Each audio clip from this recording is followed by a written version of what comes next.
bienvenidos a Campeones del Alma. En este primer programa estamos recibiendo al mejor, alguien que no necesita presentación, así que vamos a empezar de una vez. Estamos con Andrés Gómez.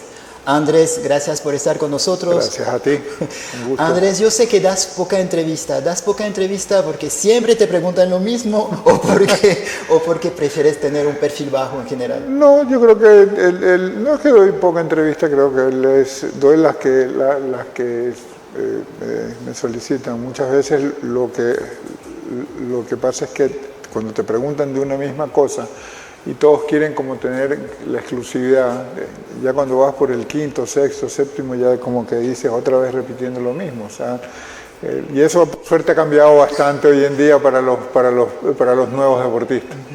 Andrés, lo impresionante en tu carrera es que sigue tu carrera. Tú fuiste jugador, entrenador, ahora sigues entrenando personas, nunca dejaste el tenis. Regresamos un poco a los inicios. Cuando tú eras niño, ¿quién eran tus influencias? ¿Quién te hacía soñar como deportista? Bueno, me gustaban algunos deportes, aparte del tenis. O sea, a los 8 o 9 años que comencé a jugar, obviamente jugaba fútbol, jugaba indoor fútbol también, jugaba en la calle con las piedritas y todo eso, como crecimos mucho de los nacidos en los 60. Me gustaba el basquetbol, pero cuando fui al Guayaquil Tennis Club para aprender a nadar primero, me encontré con la oportunidad de que comenzaba la escuela de tenis que la dirigía Miguel Olvera en esa época. Y es increíble porque Miguel Olvera había sido parte del equipo ecuatoriano que le había ganado a Estados Unidos el 67 en julio, y estamos hablando que esto era febrero del 68, o sea, y eso sí, obviamente que lo recuerdo porque mi padre hacía radio, entonces yo me acuerdo haber estado el día del partido de dobles viendo ese partido. Y de repente entrar a la escuela de Miguel, los cupos estaban cerrados, ya no había espacio, así que tuve que buscar entrenar o aprender a jugar recién con un entrenador que estaba en la escuela del club, que se llama Tomás Borja, y que me fue guiando esos 2 meses que duraba la etapa de formación de la escuelita. ¿Y durante esta etapa de formación, él vio en ti a alguien que tenía mucho potencial o es algo que fuiste ganando con el tiempo? Yo creo que esa es una pregunta más para Miguel que para mí, o para Tomás. Tomás siempre me hablaban, eran estos dos entrenadores tenían sus formas distintas de entrenar. Obviamente Miguel no solamente era entrenador, sino que era jugador y todavía estaba activo. Muchas veces él lo que tenía que hacer, como lo hacían muchos en aquella época, era trabajar dando clases de tenis para levantar dineros y poder salir de giras. Y el que siempre lo estaba empujando a Miguel era Eduardo El Chivo Zuleta, que era el eterno errante del tenis, y a veces se lo llevaban a Pancho Guzmán, que era el otro integrante del equipo, que era más joven, pero entraban ahí. Y era como se movía el tenis, y así fue como crecimos conociendo el tenis de esa manera, hasta que en una presidencia de la Asociación de Tenis, Babi Jones, Roberto Jones, que era el presidente de la Asociación de Tenis del Ecuador, como se llamaba en esa época, consiguieron el partido de la final de Wimbledon del año 75, que Arthur Ashe le gana a Jimmy Connors, y esa fue quizás la primera vez que vi jugadores de ese tipo de cualquier manera por televisión. Había visto obviamente Copas Davis de Ecuador contra Venezuela, contra Colombia, y también lo que me marcó muchísimo fue la Copa Mitre, que era el sudamericano de mayores en esa época, y vino Guillermo Vilas con 19 o 20 años ganando ya sus primeros torneos en Europa, y es a él realmente a quien comenzamos a seguir, porque era el tenis de Sudamérica, era quien comenzaba a representar y comenzaba a oír el tenis de Sudamérica. Antes de eso oías Roswell, Leiber, Emerson, esos eran los nombres que se oían. Oías Jack Kramer o Pancho González, lo oías Segura, pero era una época un tanto indefinida en que el deporte profesional recién se comenzaba a formar en esa época. Y justamente algo que quizás la gente no sabe es que para hacer una carrera en el tenis muchas veces empezaba por la universidad. Había que ir a la Universidad de Estados Unidos, prepararse y después venía la carrera profesional. ¿Cómo fue para ti eso?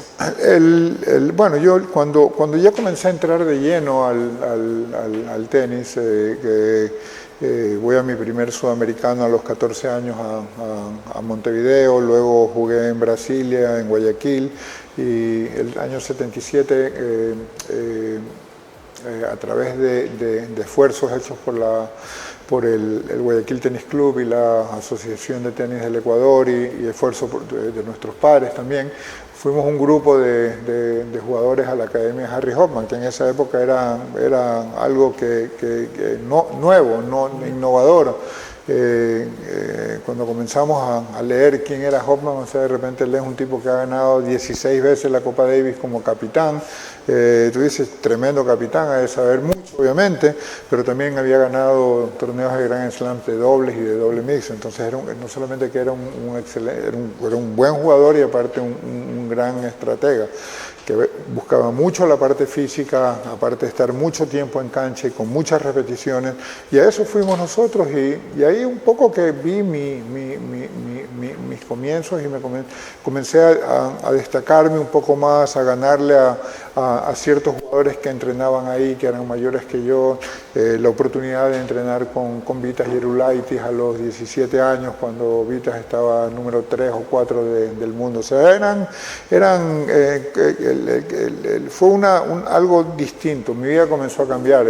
Comencé a pensar que eso realmente podía ser lo que quería, que después de la universidad podía salir y de ahí comenzar a afrontar el tenis profesional de otra manera. Él creyó en ti. Él creyó en mí desde un principio, porque al año siguiente volvimos, y yo volví ya como campeón sudamericano de 18 años. Volvimos a entrenar un mes más. El Guayaquil Tenis Club había hecho el esfuerzo de traer uno de los entrenadores de Hopman a Guayaquil para entrenar con nosotros, y estuvo prácticamente un mes y medio antes de que vayamos al sudamericano, y en el sudamericano resulta que Raúl y yo salimos campeones, él en su categoría, yo en la mía. Raúl también fue campeón del Banana Ball, y de repente se comenzaron a dar resultados que en esa época eran resultados que solamente los tenía Ricardo Icaza en el Ecuador, que era el estandarte del tenis en ese momento, un par de años mayor que yo. Y la cosa es que terminamos la segunda etapa, y mi padre había fallecido en diciembre de ese año, y yo fui a entrenar. Bueno, me dice, no, tú ya te quedas acá. Le digo, ¿cómo te quedas acá? Yo no tengo para pagar acá lo que... No, todo va de cuenta mía, tú estás acá, tú vas a hacer lo que nosotros querramos, y vamos a guiar lo que va a ser tu carrera hasta que llegues a la universidad, porque era lo que teníamos en mente hacer. ¿Fue como una figura paterna? Para mí me ayudó mucho. El paterna, sí, de alguna manera, porque de repente salí de mi casa y pasé a vivir en otro lado, donde obviamente lo veía mucho más a él que de que me veía con mi mamá o con mis hermanos. Y no es como ahora que vas y llamas y te embarcas en un avión y estás enseguida en un lugar. Tenía sus complicaciones, viajar no era tan fácil, era costoso, y siempre el desplazarse siempre es complicado, pero sí habían ciertas cosas que tengo, que les he hecho conocer, de cómo fueron. Tengo otras cosas que me guardo porque espero algún día poder hacer mi libro, y dejar algo quizás mucho más Perdón que diferente. te corte hablando del libro, porque eres el más grande tenista del Ecuador, y al mismo tiempo cuando tú jugabas hay muchos torneos que nadie vio. Están en tu mente, en la gente que estuvo en las gradas, pero no hay esos partidos. Y el libro ahí hay que hacerlo por eso, porque obviamente en la última década, en los últimos 30 años, hay todos los Grand Slam que estuvieron en televisión, todo. no todos vivimos en Roland Garros, pero hay muchos partidos que no. Claro, pero yo creo que el tema de torneos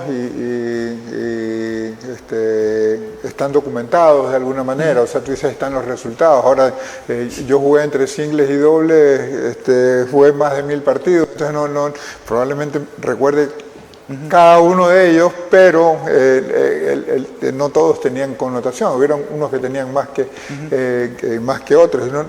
Por decirte, ayer acabó de terminar el torneo de Washington, ese fue un torneo que gané yo el año 84, el año que entré al top 5, o sea, y era un torneo que era igual, quizás más grande de lo que es ahora, sobre todo a nivel de jugadores. Es decir, quizás obviamente la gente recuerda a Roland Garros, pero hay torneos que te costaron más ganar que Roland Garros, ¿o no? Es que todos esos torneos te llevan a Roland Garros.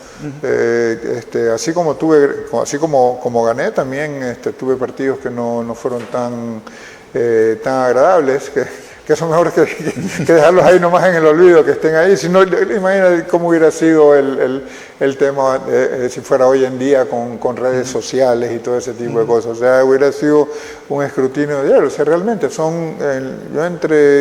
entre singles y dobles gané más de 900 partidos, y entre singles y dobles perdí alrededor de 350 partidos. Y ganaste 54 títulos entre doble ambos. Y sencillo, 33 en doble y 21 en sencillos. Correcto. Es un número pesado, o sea, son muchos títulos en cada torneo, hay que jugar 7 partidos, bueno, un Grand Slam son 7 partidos. Aparte de Roland Garros, que vamos a llegar en un momento, hay un torneo que fue un antes y un después. Después de haberlo ganado, tú dijiste, chuta, ahorita yo llego a donde me da la gana, ya me siento fuerte, ya me siento uno de los mejores del mundo. Cuando el 84, con 24 años, gané 5 torneos, hice cuartos de finales en París, Wimbledon y US Open, Australia lo jugué solamente 2 veces en mi carrera. Venía todo perfecto, había ganado creo que 70 partidos en el año, que es un número súper importante. No había perdido en ningún torneo había perdido antes de los octavos de final, siempre fue octavos de finales o mejor, o sea, uno dice, pero octavos de final, bueno, pero juega 25 torneos al año a ver si de repente uno no te sale por ahí cualquier jugador bueno que te podía salir. Y en el último torneo del año, que era una exhibición, que era la famosa Copa de Diamantes que se jugaba en Amberes, jugando contra el polaco Wojtek Fibak, sentí un problemita en el hombro. Ese problemita en el hombro tomó casi 6 meses, 8 meses en recuperarse y comenzar Y fue un golpe duro porque venía en alzada, venía bien, y de repente es un poco, paró mi carrera. Aparte, de repente yo no había estado acostumbrado a tener que defender tantos puntos y ver que el ranking comenzaba a caer, después de que había sido para arriba todo el tiempo, sin ver para atrás. Y ahí es cuando comienzas a ver y dices, mira, aquí estoy, o sea, le gané a le gané el de aquí, le gané el de allá. Me falta por ahí, en los torneos de Grand Slam, sobre todo algunos, no crean que todos son o somos como Federer, Djokovic y Nadal, que se paran ahí y te ganan torneos 20 años consecutivos. O sea, hay otros que necesitamos que las cosas se alineen para poder hacerlas. A ellos se les alinean muy distintos, se les alinean las cosas más frecuentemente que a otros, pero es para poner en perspectiva, porque cuando tienes que 3 jugadores en 64 o 68 Grand Slams, que son 17 años, solamente 4 jugadores distintos, ellos 3 pudieron ganar un Grand Slam, es distinto. Bueno, aparte de Murray y de Wawrinka, que ganaron 3 cada uno. pero es una locura. Entonces a veces la gente también pierde un poco el concepto de qué tan fácil o qué tan difícil es hacerlo. Es otra cosa, ¿se puede comparar esas épocas o no? Porque No. últimamente son máquinas que tienen... Siempre fuimos máquinas, éramos la máquina del momento. Pero máquinas que tenían un montón de gente que los preparaba. Quizás en tu época eran menos personas, era algo más orgánico que ahora.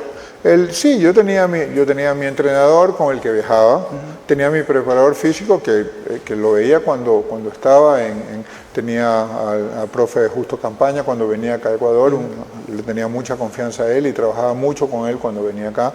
Pero también tenía mis preparadores físicos en Florida, donde vivía, en Clearwater, que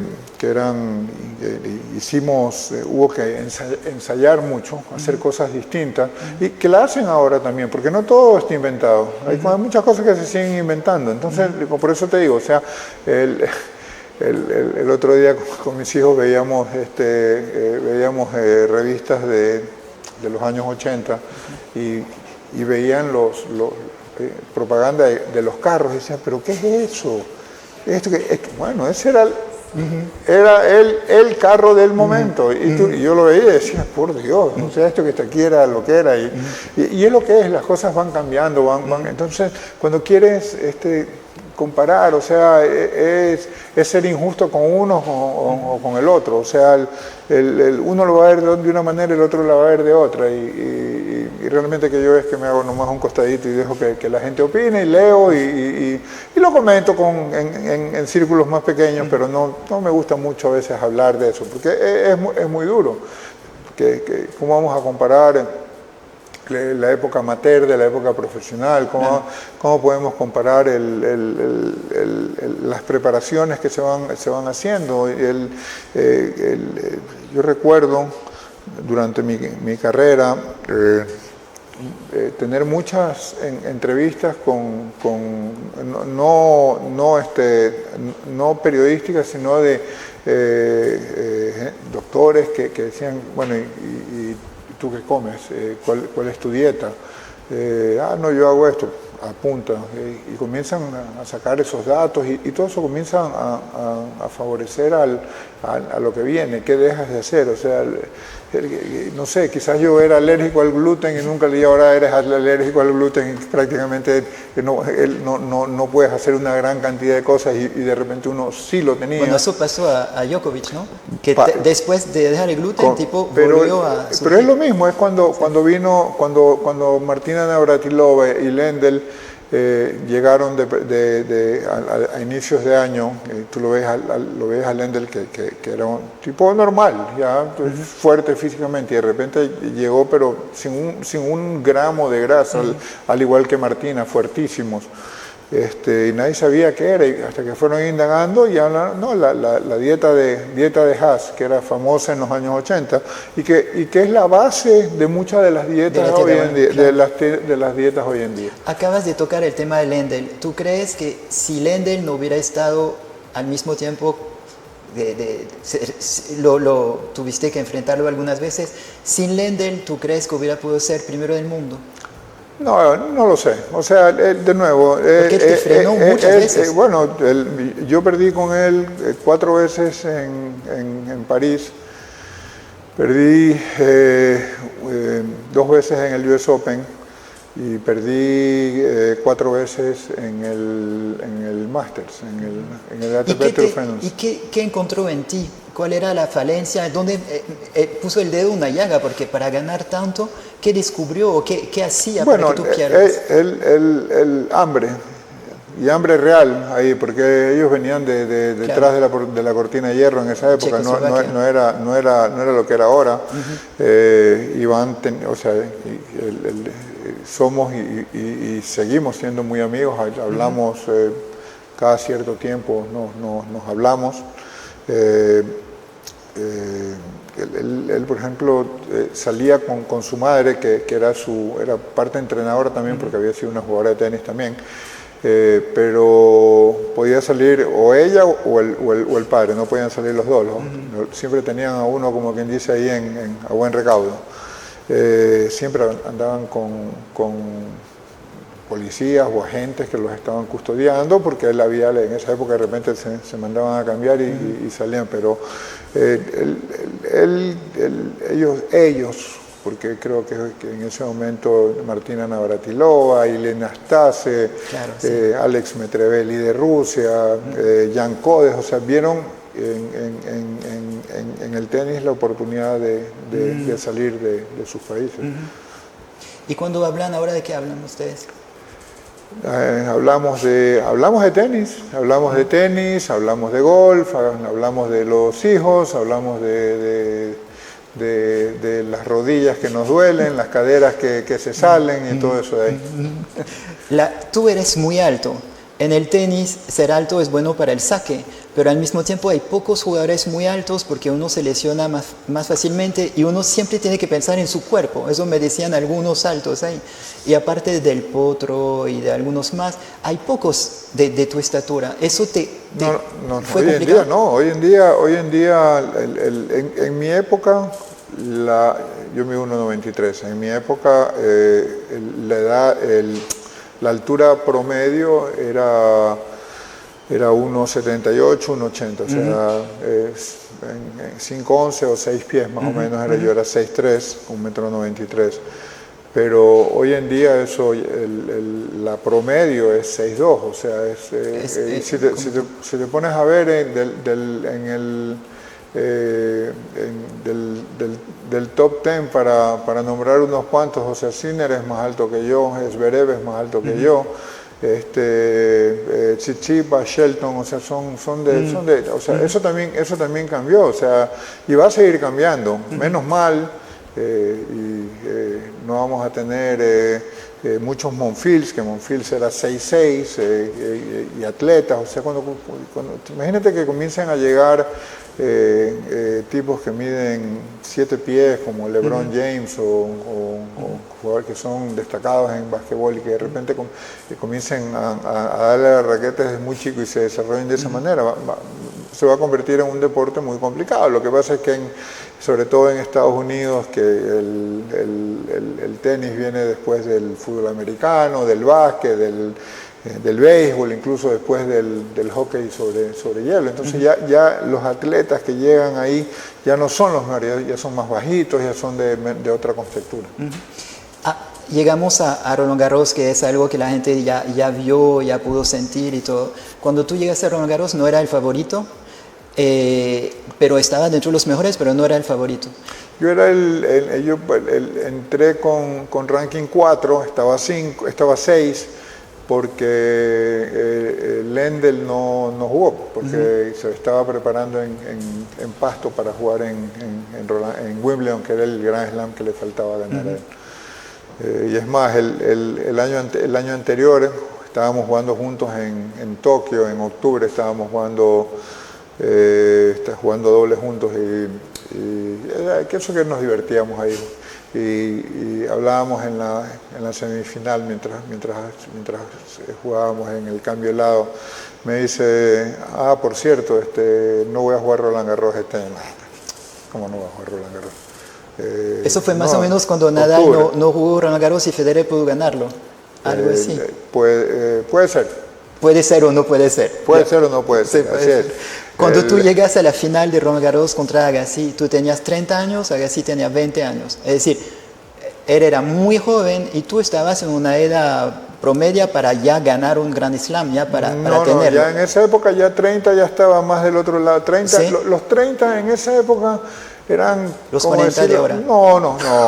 Los 33, 34 de ahora. Okay.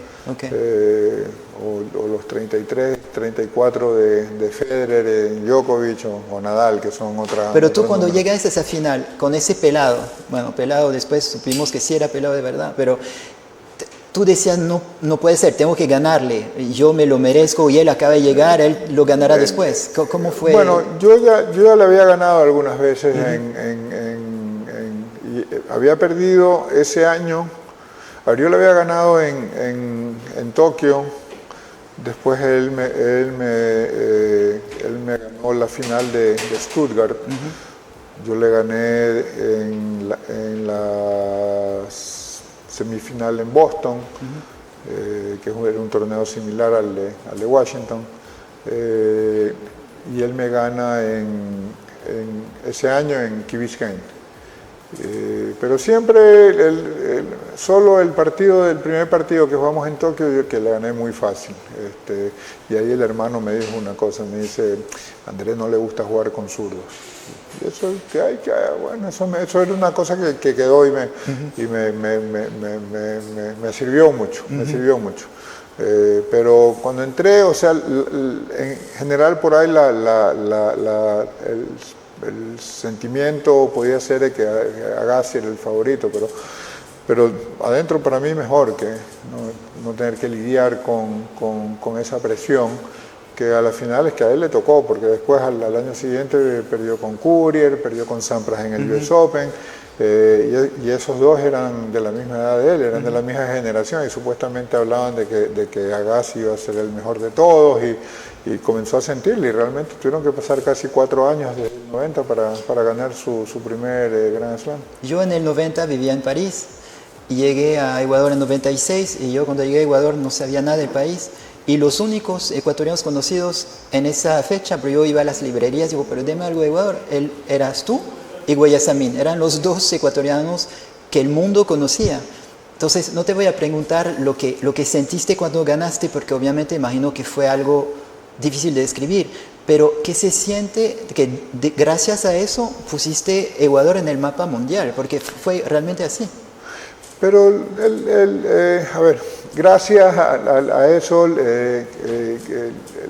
fue una continuidad de lo que viene, porque antes de eso siempre decían, bueno, a partir del año 80 hasta el año 90 la gente se comenzó a familiarizar con el tenis, se comenzó a familiarizar con los términos Grand Slam, Top Ten, Grand Prix, que eran el Masters, o sea que eran los términos y de repente ya cuando comienza, bueno, ¿y cuándo ganas el Grand Slam?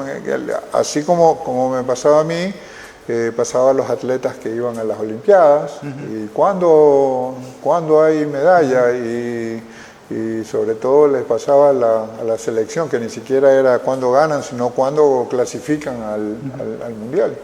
Y a raíz de eso, 90, adentro Grand Slam, 96 gana Jefferson la de oro en las Olimpiadas, y luego de eso fueron 6 años. Es que si hay un top 3 de los mejores deportistas de todos los tiempos, estás obviamente en ese top 3, está Jefferson, estará quizás Carapaz, pero si vemos a Jefferson, ganó 2 medallas olímpicas, fue 3 veces campeón mundial, pero después hubo pintado, hay un relevo que existe, incluso él estuvo en los Juegos Olímpicos viendo la gente haciendo lo mismo que él, lo que no pasa contigo. Tú has entrenado un montón de jóvenes, y quizá lo único que no has logrado en tu carrera es que alguien te supere. ¿Qué puedo decir? O sea, creo que el tema es que el tenis es un deporte global, no es un deporte de unos cuantos países. O sea, está a nivel de países que luchan por ir sacando jugadores, está al nivel de FIFA, del campeonato mundial. O sea, hay más de 190 países que juegan activamente la Copa Davis. Yo no sé si hay 190 países en marcha o en levantamiento de pesas, no lo sé. Para nada estoy diciendo que cada uno va a lo suyo y pelea donde tiene que pelear. Pero cuando estás compitiendo semana a semana con circuitos consolidados de ranking de 52 semanas del año, y buscando puntos, y obviamente con todos los incentivos económicos que hay, lo hace más difícil. Mira que recién está apareciendo una chica de Filipinas que que va a hacer una diferencia y que se ha convertido de repente en un referente de su país. ¿Por qué? Si seguramente filipinos tienen, ¿cuántos boxeadores no tuvieron en Filipinas? ¿Cuántos levantadores de pesas no tuvieron en Filipinas? Y sin embargo fue muy efímero lo que conseguía el país en ese sentido. Bueno, tienes un jugador de tenis que cada semana la vas a ver en un torneo, en otro, y la noticia aquí, y si no está en el torneo, está entrenando y se está preparando. Es algo que se transforma en 365 días del año, y la atracción que llega a haber sobre este emblema que comienzan a tener de todos los días, hace que tenga la fanaticada que tienen, que la están siguiendo por todos lados. Entras a ver, ya tienen, en Miami se quejaron porque tuvieron que dejar no sé cuántas personas fuera del estadio porque la pusieron en una cancha que era muy chica. Entonces comienza a crear eso, y el tenis te da eso, porque para un país, para cualquier país, porque Suiza puede ser muy grande y puede tener todo lo que sea, pero antes de Federer lo que sabíamos eran que los bancos suizos y que el fondue y lo que sé y toda la cosa, pero en España siempre hemos sabido lo que tienen y el turismo y todo, pero ese turismo se ve con un Nadal de repente Mallorca, que siempre fue muy lindo y muy turístico, pero quizás no se había desarrollado como está desarrollado ahora. ¿Por qué? Porque tienes ese nombre atrás que todo el tiempo y tú dices de Mallorca. Entonces cuando comienza a caer la gente ahí de turismo y dicen, esto es Mallorca, está bien, pero pudiera estar mejor, vamos a invertir en Mallorca. Y cuando vas con Tsitsipas, que tuvo 3, 4 años de primera, o sea, comienzas a renovar esa creencia de que los griegos no solamente son los templos y los dioses y nada más, sino que hay otras cosas para seguir y para ver. Es una forma de mostrarse al mundo. Es decir, de toda la gente que entrenaste, hay muchos cracks, hay mucha gente que lo tenía todo, pero no llegaron por falta de apoyo, por falta de carácter, por falta de creérselo. Pueden haber combinación de muchas cosas. Yo lo que digo también es que en ciertos deportes que tienes una carrera que puedes tener una cierta remuneración económica, como lo puede ser el tenis, como lo puede ser el golf, como lo es el basquetbol, pero yo quisiera ver si ahora toda esa gente que me decía que el tenis es el deporte de élite, el deporte blanco, eso, y ahora con los futbolistas, entonces ¿en dónde están? Claro. No es dinero, no es la cantidad de dinero, es la accesibilidad que tienes. Mientras en tenis tenemos más acceso a más lugares para tratar de jugar porque se ha popularizado. En fútbol también tenemos nuevos locales, pero yo siempre digo, cada quien en su lugar. El hecho de que puedas tener una remuneración y que quieras entregar todo tampoco es garantía de que vayas a llegar. Es muy duro. Vas a tener probablemente más posibilidades de llegar. Y no tiene nada que ver que los genes, que si tu papá fue o tu papá no fue, o si tu papá tiene o no tiene, porque si fuera por la parte económica, ¿dónde están los campeones de hijos de millonarios quizás no hijos de millonarios, pero Emilio fue primera raqueta de Ecuador y es tu hijo. No, y lo digo de la mejor manera. Sí, no. Cuando tú ibas a ver a Emilio estuvo creo cerca del 100, creo que estuvo dentro de los 100 primeros. ¿Tú sufrías más cuando él jugaba o cuando tú sabías que se te venía a ti un partido complicado? No, más cuando él jugaba. Cuando se me venía el partido complicado a mí, yo estaba en control de la situación. Yo era el que ganaba o el que perdía. Acá la impotencia es pero si podía hacer esto, podía hacer lo otro, o qué bien que hiciste esto, pero no tienes control. Es como el avión. El piloto, todo el mundo del avión se mueve y todo el mundo... ¡ah! El piloto está tranquilo, aquí no pasa nada. Siendo tu hijo, ¿tú eras más duro con él o más comprensivo? Pregunta para él. Pregunta para él. Es muy difícil ser padre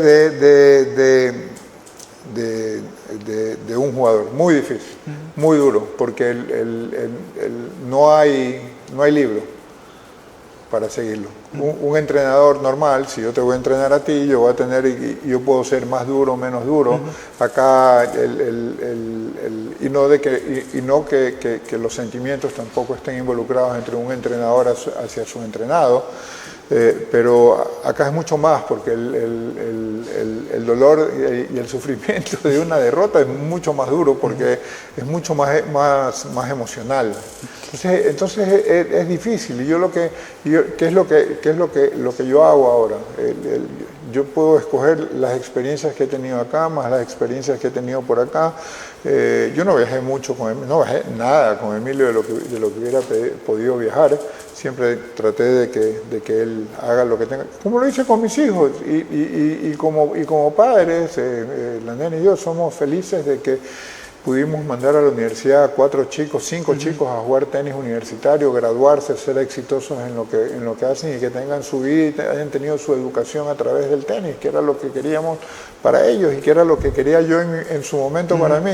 Cuando me dicen, no, yo debía haber ido a la universidad, que no lo hice, debía haber ido, pero en ese momento te dicen, a ver, aquí hay esto y aquí hay esto, tú vas a lo que está, a lo que tienes. Cuando yo tenía el compromiso de ir a la universidad, había firmado para ir a la universidad, pero cuando llegó el coach a verme, había firmado en el Orange Bowl el año anterior, y eso en diciembre, y cuando vino septiembre del US Open, aparte que me había mantenido amateur porque tenía que jugar los Juegos Panamericanos,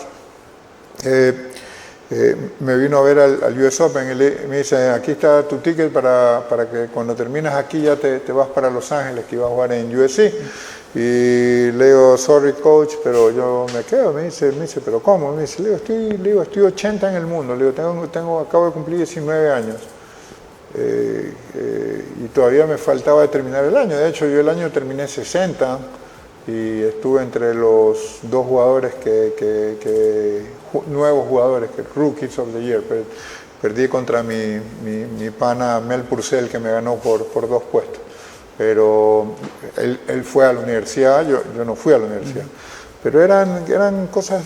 ¿Tú recuerdas ese momento que en el tenis a veces uno tiene que buscarse el hotel, tiene que buscarse las maneras de llegar, ¿sí? Y todo, pero cuando uno llega dentro de los mejores, ya lo invitan, ya tiene un bonito hotel, ya lo viene a ver con un supercarro y todo? ¿Cuándo eso cambió para ti? ¿Cuándo tu estilo de vida cambió gracias a lo que tú lograbas en el tenis? No, eso fue una vez que comencé a entrar a los torneos, todos los torneos ATP. En una época, hasta más o menos mediados de los 80, todos los hoteles iban por costo del jugador, no todo tenías precios increíbles, transportación siempre tenías, pero siempre había las comidas, las cenas, la fiesta de jugadores, la cena oficial del torneo. Entonces uno en esa época buscaba todo ese tipo de cosas que era parte de promover al tenis, de lo que estabas haciendo, porque tú querías que las cosas sean y lleguen a ser como lo fue el 90, porque fuimos parte de la generación que luchó y peleó por el ATP Tour y que se transformó en lo que se ha transformado ahora. O sea, el crecimiento del tenis desde el año 90, hace 35 años, fue bárbaro comparado con lo que fue desde el inicio del profesionalismo hasta esa época también. Después de tu retiro del tenis... Pero mi vida cambió, lógicamente. O sea, las atenciones,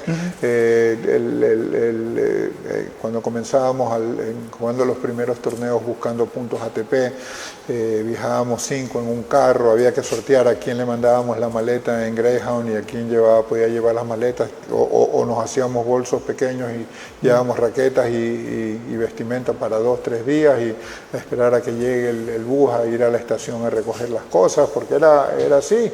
Los hoteles que nos chequeábamos con Colón Núñez, que era el mayor, y él estaba jugando todavía en esa época, y nos chequeábamos 2 y nos metíamos 5. Entonces, y sorteábamos quién dormía en cama y quién dormía en sofá, porque los que jugaban tenían que dormir mejor que los que no jugaban. Tenía sus beneficios ganar. Después de tu retiro, te quedas en el tenis, te quedas entrenando, tú acompañas jugadores en la Copa Davis, haces muchas cosas. ¿Siempre para ti fue algo obvio que el tenis era tu vida y que de todas maneras, aunque no estés profesional y vas a seguir en eso, era algo que tú sentías? Mira, cada uno va agarrando de las personas que conoce y de las personas que marcan tu vida de alguna manera, más allá de la familia. Mi familia siempre va a estar ahí. Pero en el poco tiempo que tuve para estar con y aprovechar a Mr. Hoffman, que fueron 77, 85, 8 años, o sea, él me enseñó muchísimo y yo decía, esto es lo que quiero, cuando termine, aunque en ese momento cuando tienes 20 años, cuando termine pues lo ves años luz. Yo quiero tratar de hacer esto y seguir esto. Raúl Viver, por ejemplo, con quien fuimos y con quien oíamos mucho las historias de él cuando era capitán de Copa Davis. Raúl lo que hace es simplemente seguir las enseñanzas de Hoffman de aquella época. Lo ha superado en muchísimas cosas. Lo ha superado en que tiene 30 años como capitán. Hoffman solamente tuvo 18. Son cosas así y uno va tomando esos ejemplos y seguir. Yo quiero, o sea, a mí siempre me encantó la organización. Cuando éramos chicos nos reuníamos los fines de semana a jugar. Me gustaba, a ver, jugamos Copa Davis, Jack, tú eres Suecia, tú eres Estados Unidos, tú eres Australia, y sorteábamos los equipos y sorteábamos y hacíamos los sorteos. Siempre me gustó esa parte de ahí de ver, pero creo que tuve claro que iba a seguir siempre con tenis. Y como entrenador, ¿qué ganaste con los años? ¿Te hiciste más comprensivo, más riguroso? ¿Tienes menos paciencia, más paciencia? Creo que fui aprendiendo de todo. Aprendí a tener más paciencia, aprendí a tener menos paciencia, aprendí a ser más riguroso, aprendí también a ser menos, aprendí a escoger mejor los momentos, las experiencias que tenía y que me daban la oportunidad de conocer. Creo que soy una persona que leo muy bien el perfil de las personas, sobre todo de los chicos cuando van. O sea, muchas veces los veo entrar por ahí que van a entrenar y este que está aquí o dio una lección mala o tuvo algún problema con ya los vas viendo y comienzas a conocer más el comportamiento humano, y de eso me gustaba leer mucho también. Tú hablabas que te gusta la organización, quizás por eso también empezaste a hacer torneos, crear torneos. ¿Eso te gusta, esa parte de organizar, de estar con jugadores y ver que todo esté bien, que sea competitivo? Yo creo que más es un compromiso de todos los esfuerzos que hizo mucha gente en su momento para ayudarnos a nosotros.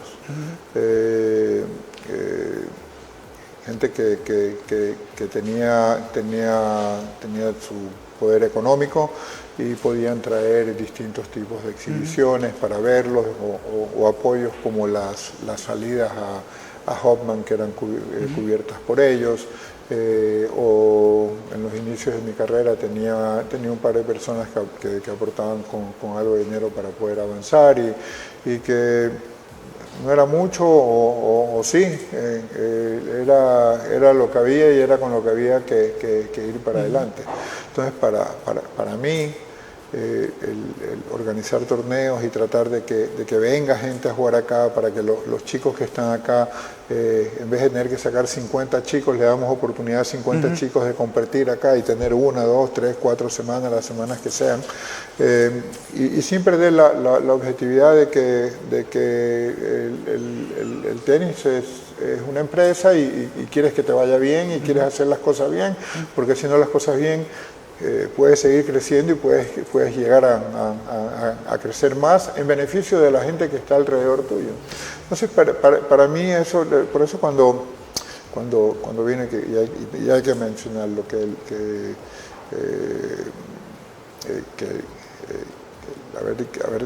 hayan nominado al 10 de junio como el Día del Tenis Ecuatoriano es un compromiso muy grande, pero más que compromiso, es un orgullo que esa fecha que representa tanto, no solamente para el tenis, sino para el deporte, haya sido escogido.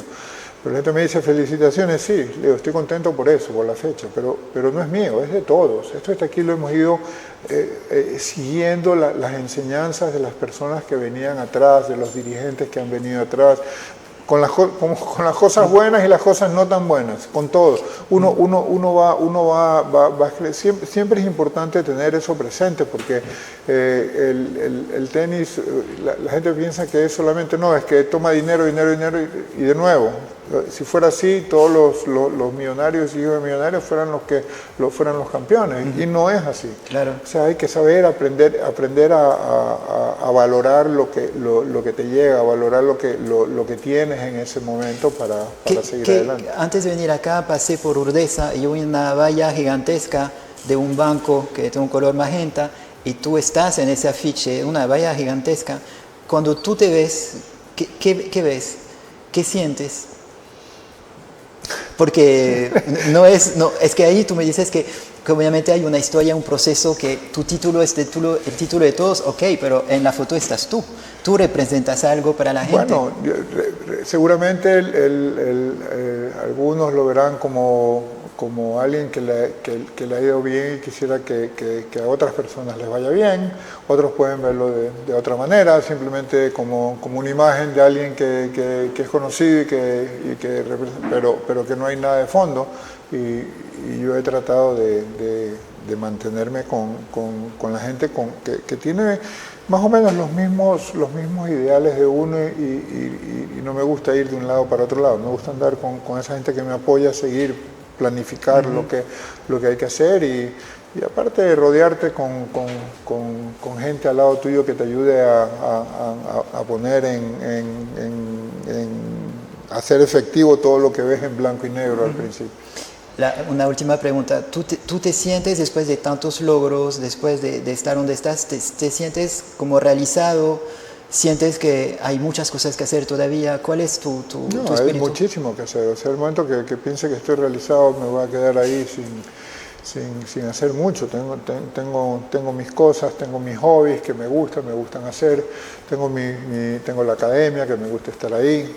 Tengo mis hijos, tengo mis nietos ahora, que siempre son una motivación para seguir adelante, para seguir trabajando y para seguir dejando ejemplo de lo que uno quiere hacer. De ahí que lo hagan, no lo hagan, problema de ellos, pero ahí trabajamos. O sea, creo que de alguna manera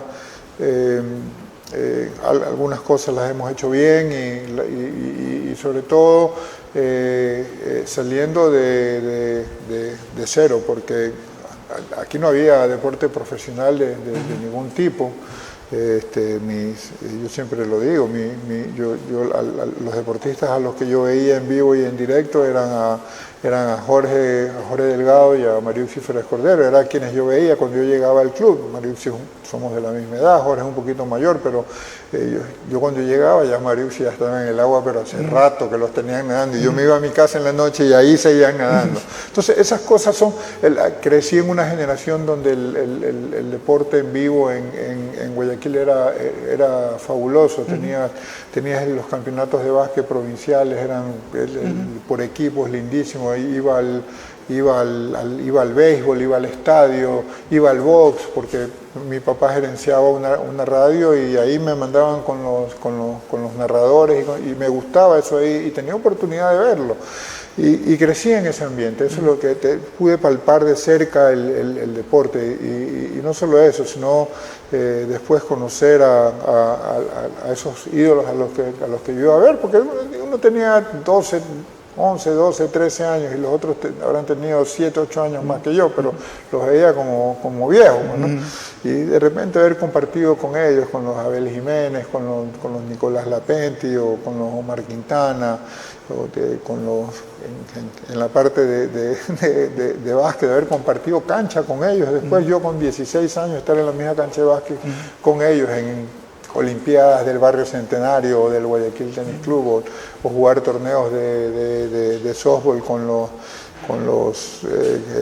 Valaresos o con gente que ha sido siempre viejo. Eso siempre era una cosa que a mí me ayudó mucho y que hoy en día no puedes mucho ponerlo porque tienes que prender la televisión y estás viendo a Michael Jordan o a los Bulls o a los Knicks o a los Lakers y los sigues como que es del día a día y después pones el tenis y hablas de Roger, Rafa y Nole como que son tus mejores amigos. Entonces es otra cosa. Entonces las cosas hay que ponerlas ahí al frente y combinar un poco de eso. Una más. ¿Quién es la persona que mejor te conoce?